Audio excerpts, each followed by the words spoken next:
Hello everyone and welcome in a new video. Today we are going to have a look at Darius in patch 12.23. Enjoy!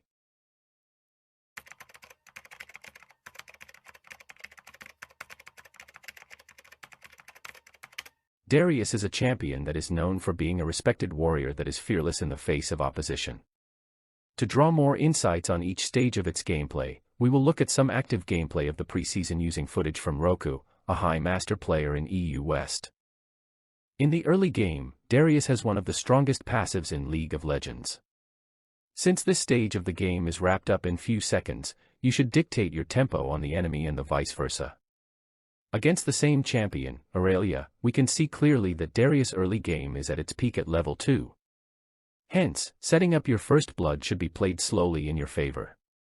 Remember, Darius' power comes from his passive and each stack lasts for 5 seconds on enemies. With this in mind, spacing your aggressiveness to create your guaranteed first blood and denying the enemy is your first milestone to achieve totally mastery on the early stage of the game with this champion.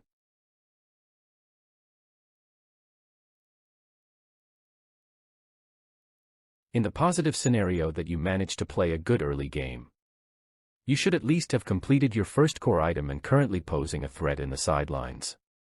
Never say no to a 1v2, as Darius you excel in taking damage and dealing heavy DPS.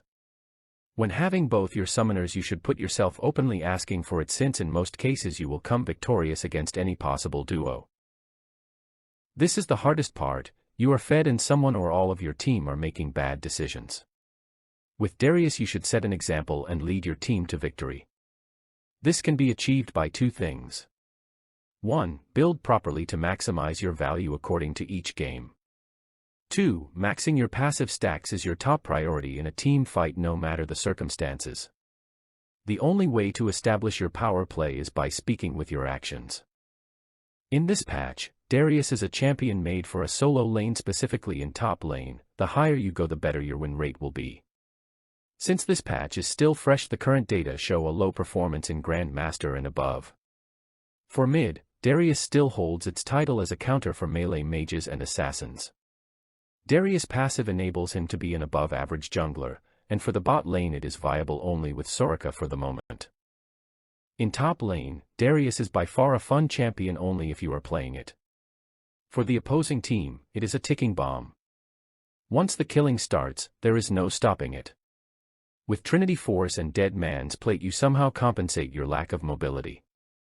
Since this is tank meta, juggernauts will always have an awkward position between offense and defense. If you really want to have fun, this build in the jungle does wonders. With your passive you can keep the Jack Show effect going in a fight, and Phase Rush enables you to always keep the enemy team on their toes.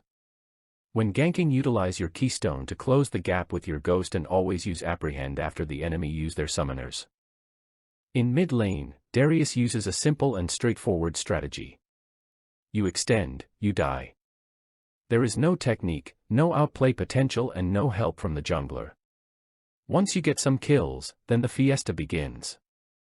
1 axe for each and every player that dares to look at your general direction. This role and gameplay are only for the strong and brave-hearted. I am sure that some couple are into role-playing and they are doing Conan the Barbarian in bot lane. Oddly enough, Darius and Soraka are a duo that works really well against poke comps. If there is already a hyper-carry jungler such as Graves or Kindred, then this pick will benefit the team and give you a good experience with your duo. Beware of the evil brother that awaits in the dungeon. This is it for today's video. Let me know what you think in the comments. Take care.